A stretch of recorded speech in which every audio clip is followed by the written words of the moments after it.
to me, being pro-Israel or or defending against anti-Semitism is not really political. Like, there's no, to me, Right. difference of opinion on that. Like, should Right. Jews be hated? Should hostages posters be ripped down? Was October 7th bad? Like, as far as debates go, I don't really validate an alternative point of view the way I would on healthcare or education. Shalom, friends. Welcome to Orange Socks, a podcast celebrating Jewish creativity. I'm your host, Yitzchok Moully, inviting you to join me in exploring the soul of Jewish expression. Shalom, friends, and welcome to the Orange Socks podcast. And I got a very special guest for you today. And I'm here with, on the other side of the camera, with Ami Kozak. Ami, shalom, shalom. How are you? Good to be here. Thanks for having me. Absolutely. It's an honor. It's a pleasure. You're a man behind the mic a lot. So it's good to sit down and talk creativity. This is the Orange Socks podcast, and really it's an exploration of the intersection of Judaism and creativity, and how they overlap, they impact each other, and the Orange Socks has been a work of mine going back a long time. Yeah, I should know. I have a piece. That's how we first, I think, met. Was the Orange Socks piece? Yes. With Orange Socks. So exactly. Yes. Good. Well, I'm honored. Orange Socks finding your individuality, and I first came across your work, I think, with Distant Cousins, which I've been a fan of theirs since Yours or Theirs. So what was your creative journey? Creative journey started, I'd say, socially I was always funny, but professionally, music was the first orientation for me. That was the initial sort of induction into the creative world, was through music. Because for me, comedy was something I did with friends and family. But with music, I always sang as a kid, and I sang in the choir when I was a little kid, and I really was moved and drawn to music at a very young age, and then began studying music, learning instruments, learning the bass guitar as my primary instrument. And so I approached things as a singer and bass player, and had the classic 90s kid evolution. You form a band, play in high school, you jam with friends. That's what we did. There wasn't social media or any of these distractions. There was, the currency was, jamming, snowboarding, doing things outside and jamming inside. So, that's what I was drawn to. And, the process of making music, that was what that was the craft, of learning an instrument, writing original music at a very young age, whether it was just like kind of band type stuff, jam band type of stuff, or songs, it was playing a Battle of the Bands in high school and competitions. And then I was drawn to that in a very serious way. And so that's how I identified creatively most of the time for the last, most of my teen years into college years. I eventually went to study at the Berklee College of Music.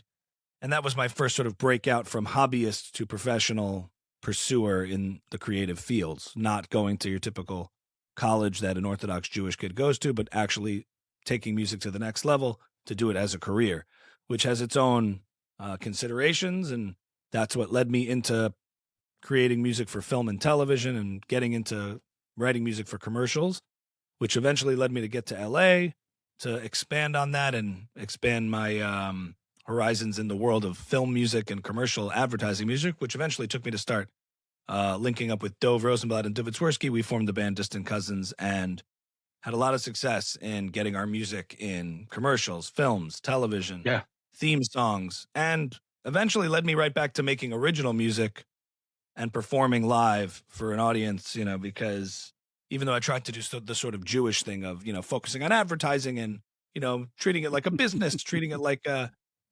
practical way to make music in a way that's palatable from an Orthodox Jewish perspective, it still led me back to being a creative. You sort of can't avoid it. And that I did in LA for the good part of a decade. And we had a lot of success in that world.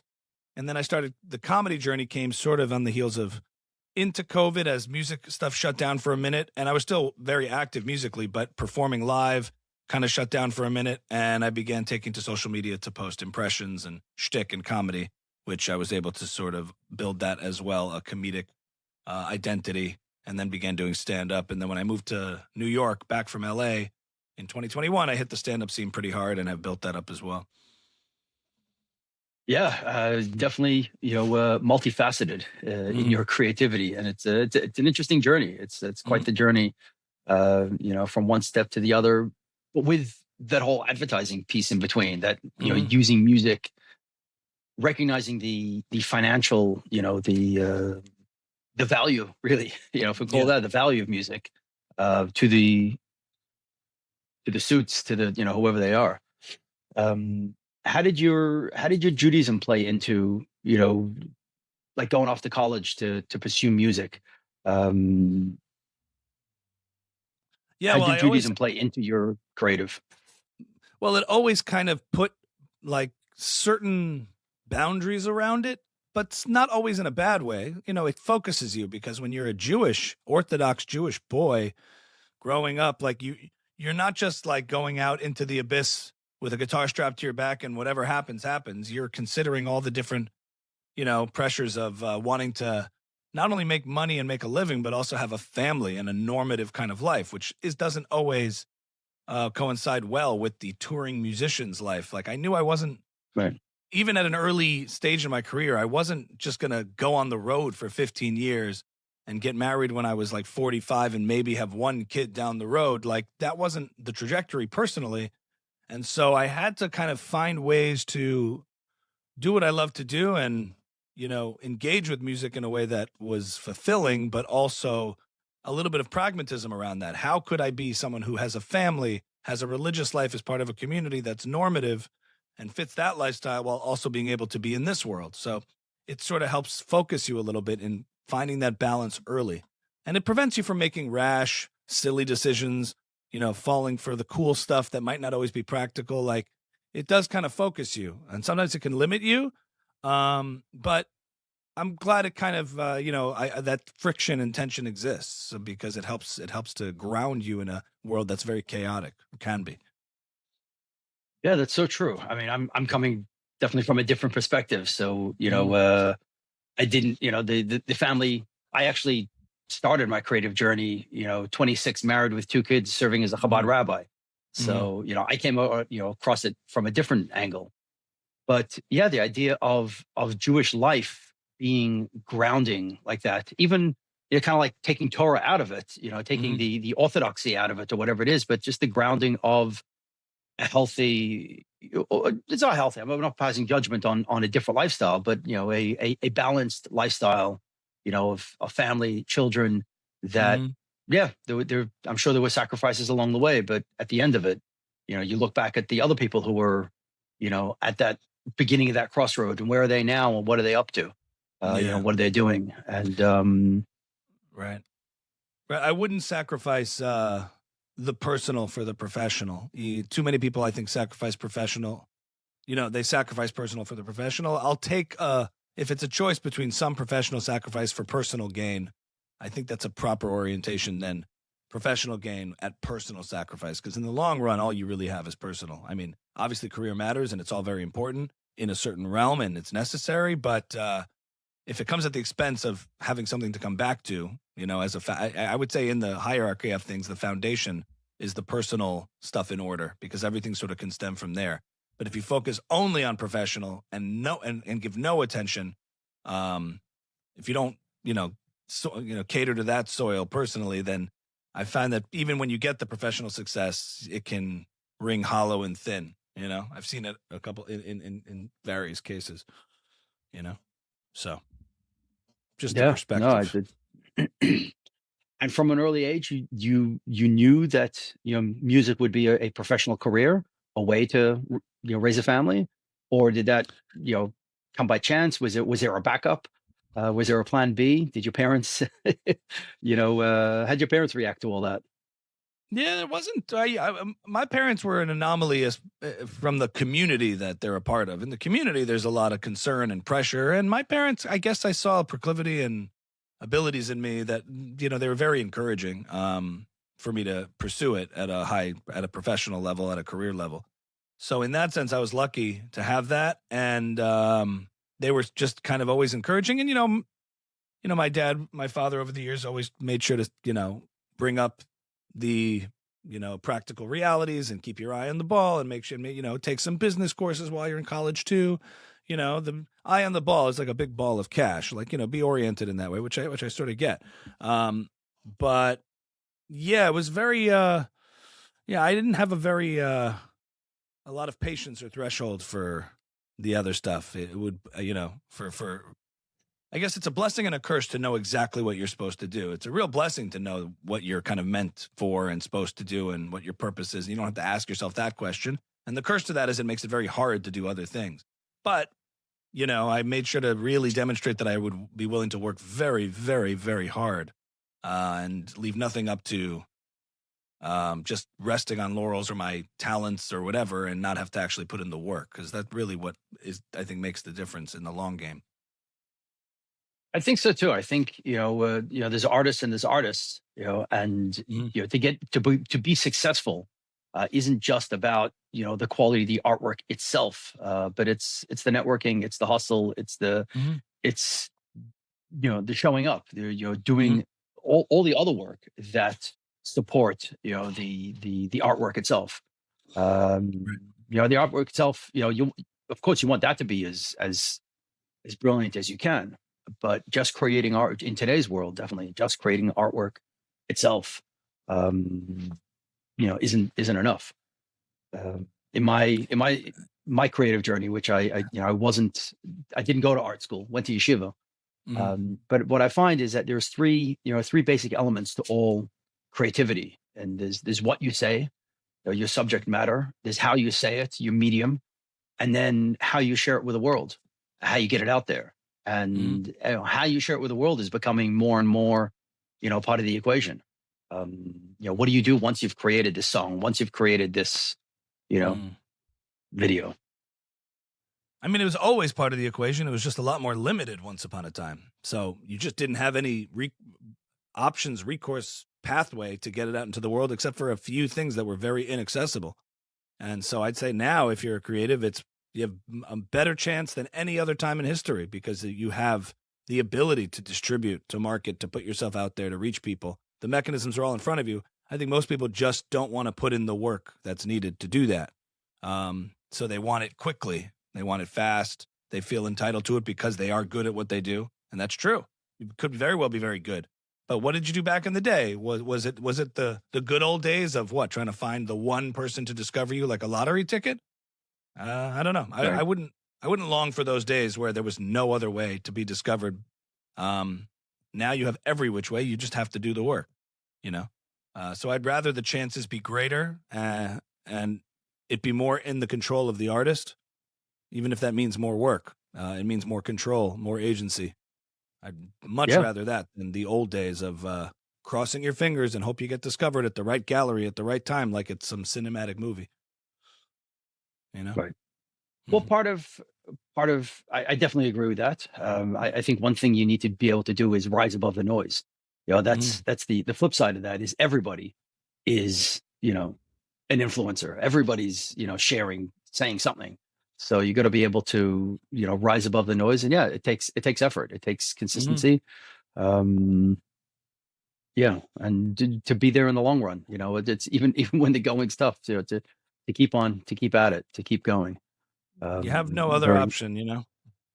Every yeah. every environment has its challenges in a way. Once upon a time, you had to try to get on a sitcom if you wanted to if you wanted to get an audience. You had to go where the audience in the intention was. Back in the day, it Right. was networks. Back in the day, it was a sitcom. I never liked the whole artists who come up in one environment, like knocking the new environment that new artists have to come up in. Like every environment kind of changes, and you have to work within those parameters to succeed, thrive, and find your audience. And I would say now the audience is much more accessible than ever before. All you need is a phone. Yeah. Yeah. Very You much know. so. Yeah. Yeah. And also, as you said, a '90s kid, you saw the Mhm. other side. You saw the evolution of all these tools. That like, wow, we could do this. Like, yeah, there's never been a time where the Mhm. tools were from editing, GarageBand, the app, so many things to posting to creating the Mhm. cameras.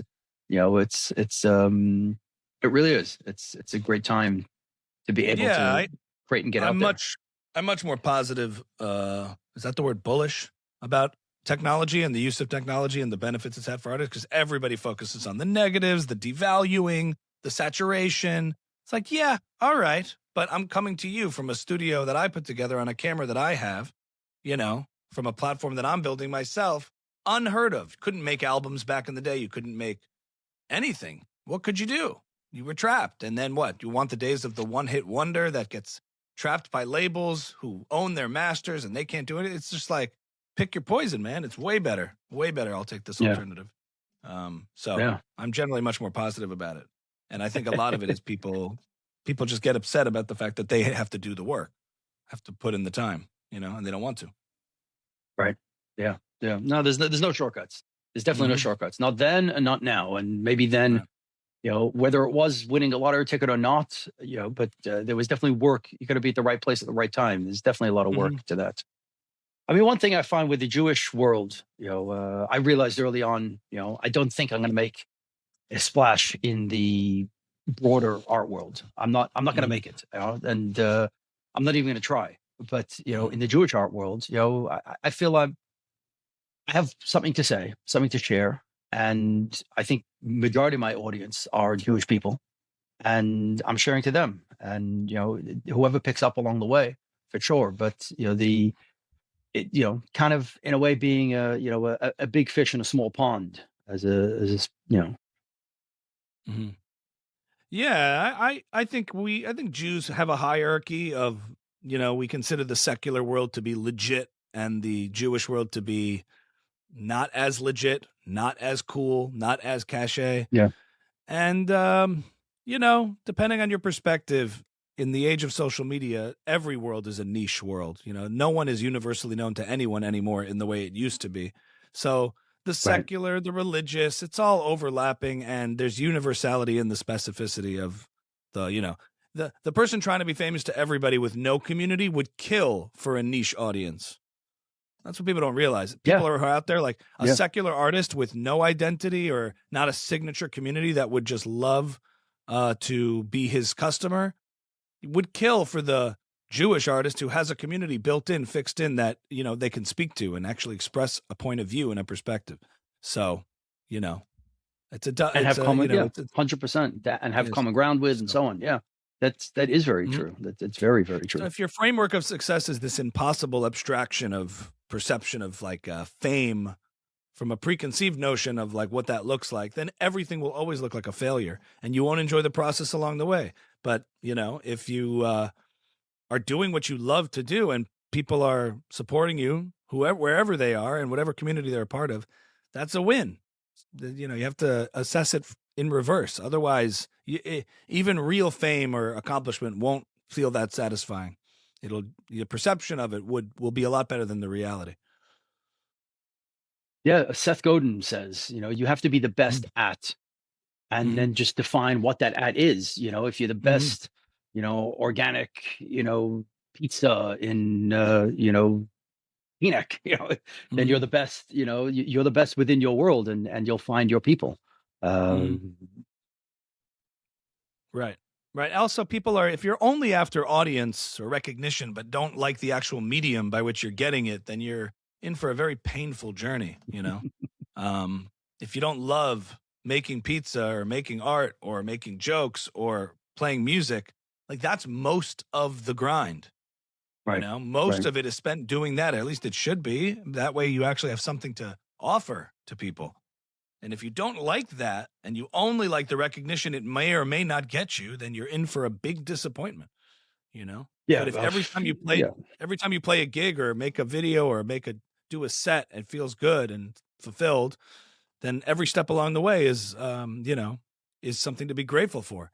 You're not Right. Well, that is, seeing in it a as way, a that is the disappointment. end in itself. I mean, Right. so the question for you, how do you define success? A pool. A A pool. pool? Yeah. What No, does I'm that just mean? kidding. Having a Like a pool, swim. getting into a pool, a swim. There's a clip from DJ Khaled. I don't know if it's AI or not, but he's like, "No, man, if you in a bad situation, get a pool. Get a pool, man, because Get a pool. the thing is, people complaining about things, they don't have a pool, so you got to get a pool." Yeah. Um, And then you get a pool and you find out how much work that is. yeah, yeah. I mean, it's always, to me, the biggest bracha is that when I wake up in the morning, I kind of know what I'm supposed to do, and I don't have questions about if I'm doing what I should be doing. Should I be doing this? The alignment of like my, abilities, skills, talents, whatever they may be, in like working with my orientation of like the effort and stuff that I'm putting in, being able to put that effort into things that I feel like I'm supposed to do and I'm meant to do, and that nurture that is, I don't take for granted, having that. That's in a sense, I think, having an audience recognizing the things I'm doing that are in sync with what I think I'm supposed to be doing, for that to be, simpatico. That's a real, to me, and then I'm fulfilled by it, and people are willing to pay to see me and hire me and want to come to shows and want to enjoy what my like output artistically is. Right. I don't put any sort of metric on that other than if you're able to do that, that's the whole thing. Right. You know. Right. So switching gears a little bit. I mean, Mhm. how has post October 7th impacted what you do and how you do it? Because I mean, today you're out there, defending Israel, and using comedy and impersonation as a means of getting there. But you're very vocal, and Mhm. political, and so on. So how has that changed? What's the before and after to for that for you? Well, I think the stakes feel a little higher. Before was like a just for fun playground of what I did professionally. You know, was in a state of the world that felt that we all had similar values. Everybody sort of agreed on basically the same things. There's obviously enemies of the West, but they're far away, and we're all basically on the same page. And so if I'm going to make fun of somebody, which I'll still do today, but the subjects of my ridicule or whatever were mainly just for fun. There wasn't much else to point out in the absurdities of things. If I was like, more of the impressions I did were forms of flattery. And now Right. sometimes you can use it as it's a way of exposing the truth. But if a person's not a bad person, then the truth of them is just an exaggeration, and there's nothing else going on there that you're trying to do in terms of an agenda. But if you're using satire, that's necessary now to expose, you know, nefarious people or villainous people. It takes on a different has a different effect and a different impact and a slightly different function. You're still exposing the truth, but it depends on what the truth of a person is and what they're doing. Um, the stakes feel a little higher in that sense. I wouldn't have ever classified myself as an advocate or an activist, but you kind of have to do what's required in the environment you're in. And I didn't, shy away from giving my political opinions before October 7th, but I didn't use my entertainment platforms as a means to express them, except when you now find yourself in a world October 8th. It's not just about making jokes anymore. There's some bigger fundamental things that feel shaky and vulnerable and fragile that might need to be restored before we can all just start joking around. That's not to say I'm not still having fun and doing what I'm doing. And I think the Jewish community and everyone at large, like, entertainment as an escape is important, but it's also a way to highlight the truth of things. And if you find yourself in these imposter syndrome scenarios, sometimes you try different things, like not just speaking from a place of shtick or silliness, but from a place of seriousness. And people found that was very effective, and that I was a effective communicator in that regard. And so you do what's required, you know? Yeah, very well. Thank you. Mhm. I don't know if I hide behind my canvases or whatever it is, but I'm not a political person. I'm not out there, sharing to the same degree. Right. I haven't created that platform. I'm not trying to create that platform, but it's Yeah. wonderful to see, Well, you I and happen to others like be you a junk. Yeah, I was, doing that. How has your audience changed? Have you? well, I happen to be into that stuff anyway. It just wasn't, Right. it wasn't something I put in the form of any sort of public expression. I mean, I talked about it on podcasts and things. I was into political ideas. I knew this space pretty well beforehand. And that was just sort of like, if you knew me, you knew I was into that stuff. It wasn't part of my public persona. I wouldn't intentionally withhold it. It just, there was no reason. There was no purpose for it. There was no avenue or wasn't drawn to have to talk about politics. I was doing shtick. So that was, they were sort of compartmentalized, or compartmentalized, as Candace would say. But I would say that my audience in the initial days after October 7th, you see a little bit of a shakeup in people leaving a couple thousand, 10 or 15,000 dropped off. But whatever. If you have an issue with, to me, being pro-Israel or defending against anti-Semitism is not really political. Like, there's no, to me, difference of opinion on that. Like, should Jews be hated? Should hostages posters be ripped down? Was October 7th bad? Like, as far as debates go, I don't really validate an alternative point of view the way I would on healthcare or education or even abortion. Like, there are political issues in which good people disagree. And then there are issues in which good people have an opinion and bad people disagree. And so I didn't take a position of like, I'm going to become political now. This is just basic decency, basic morality I was defending. And I felt that Israel, the conversation around it, gets dragged into becoming politicized when really a lot of it stems down to, do you support basic Western values, civilization versus barbarism, savagery, or, the people fighting against it? And that was sort of very basic and obvious to me. Yeah, I thought that, with October 7th itself, like, finally the world can see, as you said, barbarism for what it is. The Russia-Ukraine war, like, who's right, who's wrong. It's all, it's nuanced, but like here it's black and white. I mean, there's literal barbarism versus Western society. So I thought, to my, my naivete, that the world would see the truth. But that's the constant job to share the truth.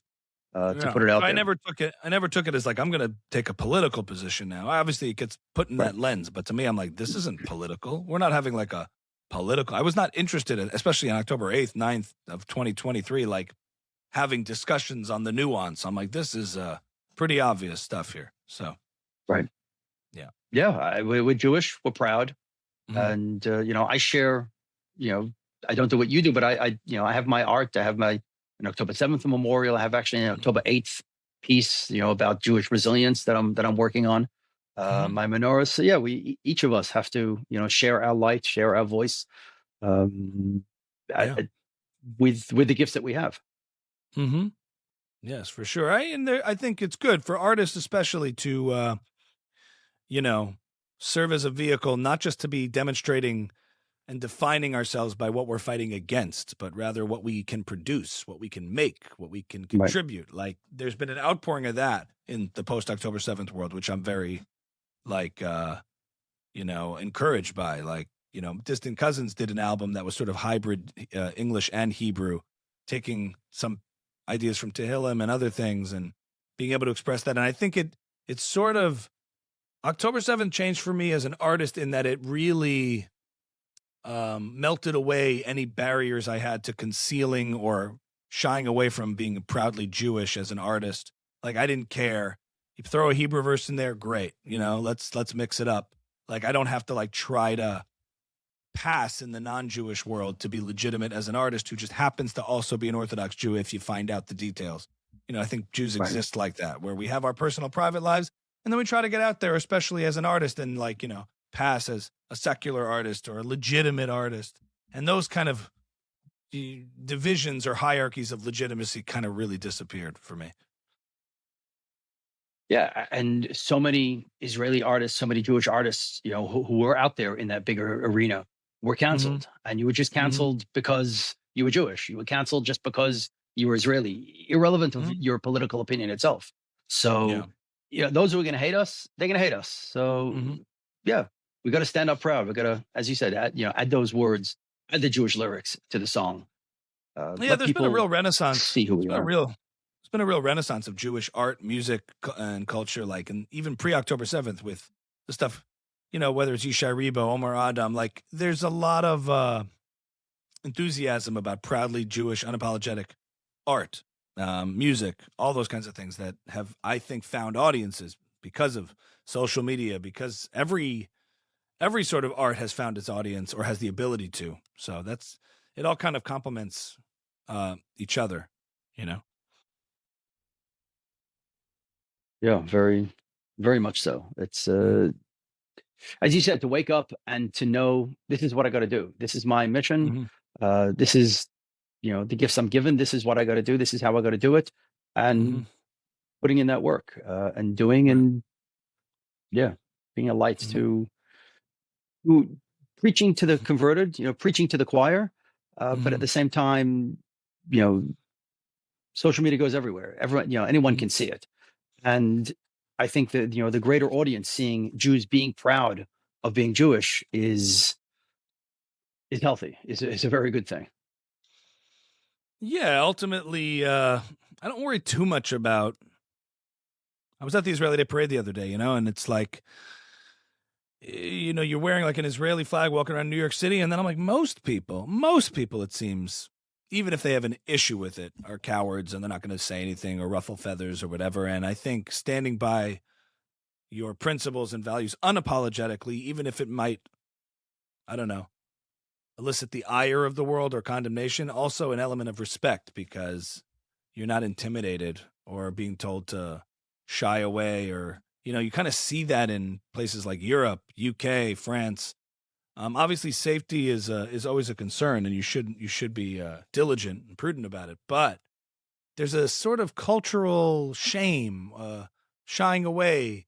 We don't want to, we don't want to make too much of a thing, make too much of a splash. And we don't want to bother anyone. And, I'm not trying to go the opposite way and provoke anything, but I think when you make those efforts to appease your enemies, you embolden them. And if you stand up to Agreed. them Yeah, with strength, if you assert, then that's how you defeat them, because that means that their hatred towards you, or condemnation of you, or efforts to smear you or shame you, have no power over you. And so that's how I think you stand up against that. absolutely. Yeah, 100%. Yeah. Mm-hmm. The Lubavitcher Rebbe kept sharing, that post-Holocaust world, someone just Mm-hmm. get out and be proud. The Lag BaOmer parades, Jewish kids, sharing, going out there, Mm-hmm. wearing signs, wearing, I I wear my bright yarmulke everywhere, and Mm-hmm. I don't get harassed because people look at me like, uh, it, Mm-hmm. I'm not going to get intimidated. I'm not going to, they're not going to sway my opinion. They're not going to change me by coming and yelling and so yeah, Yeah. I started standing wearing an up proud. orange keffiyeh just to mess with people. They don't know what to make of me, you know. That should be your next line. There's a lot of swag and Uh, wardrobe for you to make for orange keffiyehs. But yeah, orange yeah, I get. is exactly. Mhm. So where that's my other a thought for you. Changing the conversation again is Mhm. where do you get your ideas from, and your creative process in that regard in terms of say your stand up. Mhm. Um, It's you have to just go at first with, when it comes to comedy, a lot of stand up is really rooted in good writing. I mean, you have act outs and performance and all of that, but really good writing. It's like the fundamentals. Just like in any medium, beneath what looks like a simplicity is a lot of sort of complex, thought out care and craft to make something look like it's simple and just happening in front of you. Just like in a photo or picture or painting, same in a stand up right. set when you're watching somebody. I mean, there's been a whole lot of effort and refinement and sculpting of jokes, ideas that present themselves effortlessly if you're doing it right. It's the same across the board. So So what? So stand up is what stand is up. your actual process? How often are you sitting and writing? How do you go about that? Well, for content that I post, videos, I do it all every day. So I have documents and notepads of ideas that I'll put down, sketch ideas. If I come up with premises for videos, ideas for videos, I put in like a little daily document of stuff, and a lot of the a lot of the impression type bits and sketches are improv, but they're based on certain arcs and formats. So there's a written sort of outline. I don't write line for line, but I can sort of channel the different characters in various scenarios, and that sort of helps define what a video is going to be. I take that to the stage. You have to do a little more exposition and explain to an audience and set it up for what's about to happen. Otherwise, it just looks like it's not a 1 minute video comes and goes and has a lot of subtext there. But in stand-up, you have to create that entire thing in real time using only words. You know, you're not watching a video. You're not looking at a title. You're not looking at costumes. There's no cuts in between. So with stand-up, to bring impressions to life in a stand-up set is a different animal, but it can work, but you have to set it up properly. And there's a whole craft of joke structure that you learn as you do it, you know, writing the proper setups and punchlines and callbacks. There's a whole system in stand-up comedy, which, you know, which what's involved there. For my stand-up, everyone does it kind of differently. Some people write every single line that they're going to say. I more have different bits that I do and have done a bunch of times, so I kind of know the formula, but funny ideas that I often will write on stage. You know, if I have a new idea, it's hard for me to write line for line because I want to try to feel organic and real in real time. And if you're either, you know, your joke by heart and you can really deliver it like, you know, the way you would any kind of monologue. But if you don't know it fully by heart and you try to, you know, go back into your head and find out what the words are, you will stumble and not really be able to channel funny energy on stage. So I try to you really want to find yourself on stage in the bits that you think are, you know, are strong. So you have a setup and a punchline and these kind of things, but you also kind of want to leave room for, you know, just being funny and present. And I used to take notes on stage with me with a little like set list of stuff. I stopped doing that. Which comes with time and experience, but also if I had notes nearby, I would check them. I would they would just call. I would, you know, inevitably check them, and that would take me out of the moment. You know what I mean? And you can lose the spontaneity and things that happen in real time, which are some of the best moments sometimes in a comedy show that make it feel new, fresh, and, you know, raw. So you really want to try to maintain that. So a friend of mine was like, you need your notes. You don't need them. You know your stuff. You know what to do. I'm like, you know, you're right. I took them as like a crutch, but then I put them away. And now, recently, I've started developing the act more fleshed out. The longer sets you do, when you do like 45 minutes or an hour, you can build more of an arc, a dynamic to a show. I started incorporating some more musical elements into the comedy show. So, you know, it's all that work of developing the live act and improving on the live show and, you know, trying new things. It's a whole process. How does the audience, you know, who the audience are, affect, you know, the stand-up set, or do they not affect it at all?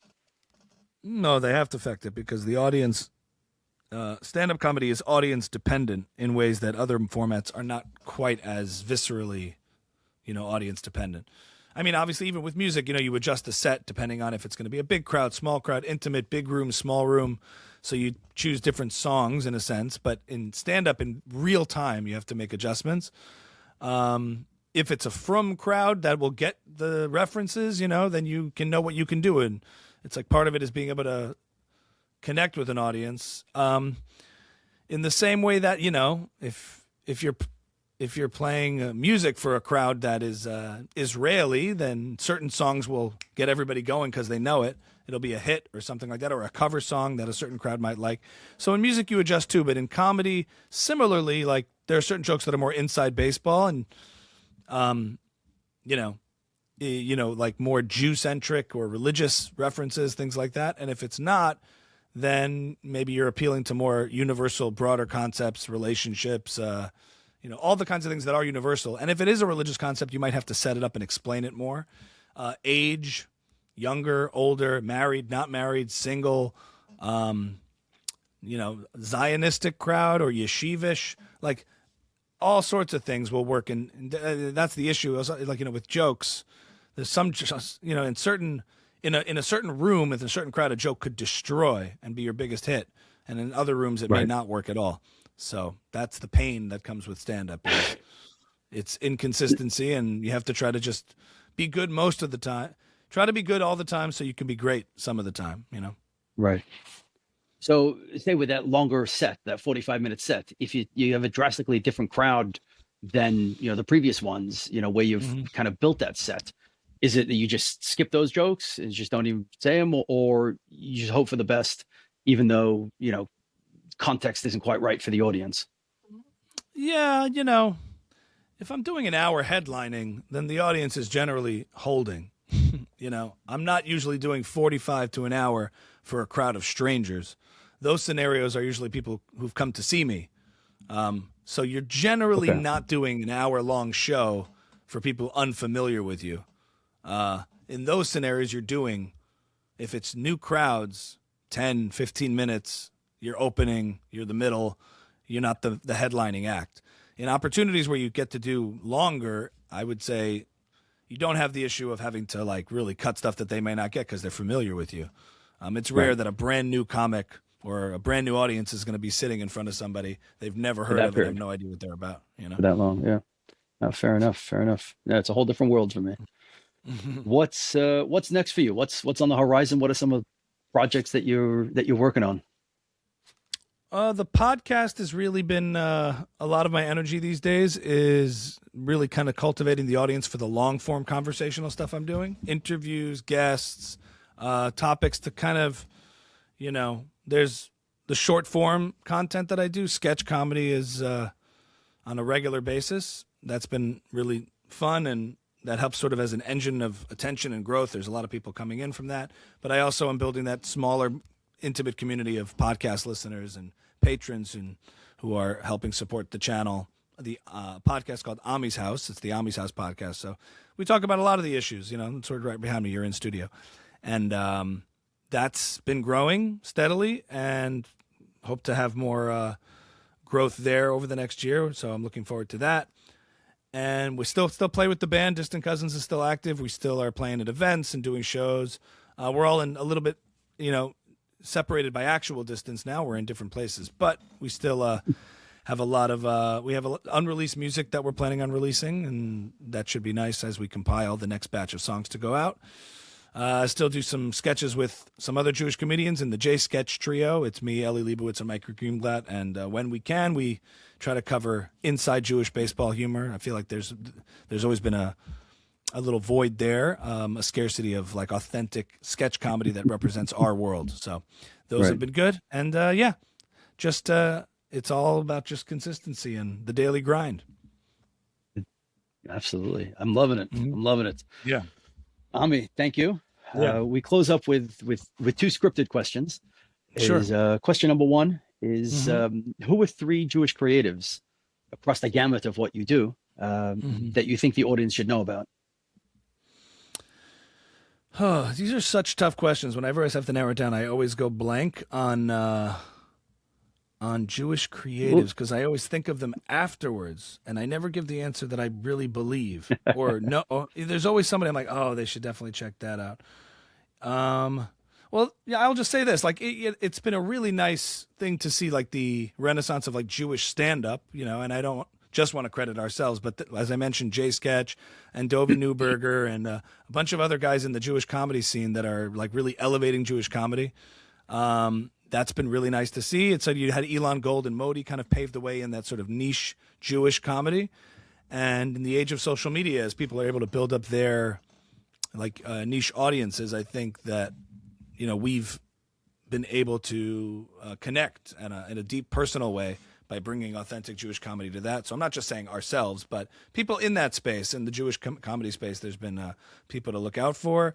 Otherwise, yeah, I don't know if I can name specifics. There's No, just that's so good. many. That's good. We There's can so leave it right many. there. Yeah. Yeah. Other creatives. I'm Okay. trying to think of other people. I think you're just going to see. You're going to see more as people have access to the social media tools to be able to get things out there. Better Jewish film, better Jewish content, or content made by Jews. Right. And they have Right. access to that. I know that there's some young guys up and coming that I've come across that are. Oh, check out Reggie Shorts. Reggie Shorts is hilarious. I'm a fan. Yes. The Chabadniks Yes. all know who he is, but he's great. Absolutely. Exactly. So. All right, Amri, thank you. And the last Yeah. question that we close out with is, what's your advice for young creatives for them to find their orange socks? Find your orange socks. You know, you really have to love the process and be patient and consistent. If I had one word, it's consistency. If you do something over and over and over again, you will get better at it. And it's not about quality over quantity or quantity over quality. It's quantity leads to quality. So whenever you start at something, you're going to start by not being very good at all. In an age of internet comments and constant judgment and looking at yourself back and narcissism and self-consciousness, I notice a lot of younger people scared to put anything out because, oh my God, what if it isn't good? But, you know, in the age I came up in, you put in a lot of time and effort privately, and there was no mechanism to broadcast what you do. But, you know, you have to focus on getting very, very, very good at the craft that you're pursuing. If it's music, if it's whatever art form, it's a combination, and consistency is the key, whether it's putting it out there or whether it's developing it on your own first, like getting good at art, getting good at music, getting good at comedy. You know, there's no substitute for exposure therapy, for actually doing the work, talking about it, planning it, strategizing. Perfect is the enemy of the good. Consistency, and that means consistently practicing, consistently recording, consistently getting your hands dirty in whatever software you're working in, whatever your paintbrush is. Like, you have to start by not being very good at all. And that's painful and difficult, just like learning an instrument is difficult, or getting on stage and being very bad really, really hurts. You think learning an instrument privately is bad. Try sucking on stage for a year. The only way to do things is to do things. It's a very simple thing. It's not easy to do, but it's simple to understand. If you want to get good at comedy, get on stage and start talking and start developing. You want to get good at music, start playing the instrument, start recording yourself, start releasing, start practicing with other people if that's what you want to do. Orient yourself. Look to people who do exactly what you perceive you want to be doing and try to be of service to them. You know, try to offer value, assistance, rather than asking what everybody else can do for you, favors for you, hook me up, this and that. Ask how you can help other people, and you'll get a lot further than always trying to be on the receiving end of other people's favors or gestures. And just be consistent, you know, and it's all a social game too. So relationships and forming relationships in ways of perceiving yourself and looking at yourself as someone who could be of value to other people. Ask what you could do for other people to help them.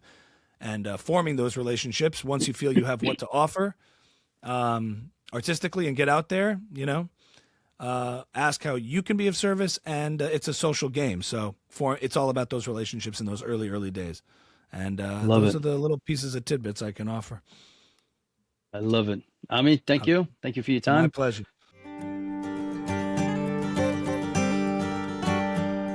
היום נעשה משהו בלתי נשכח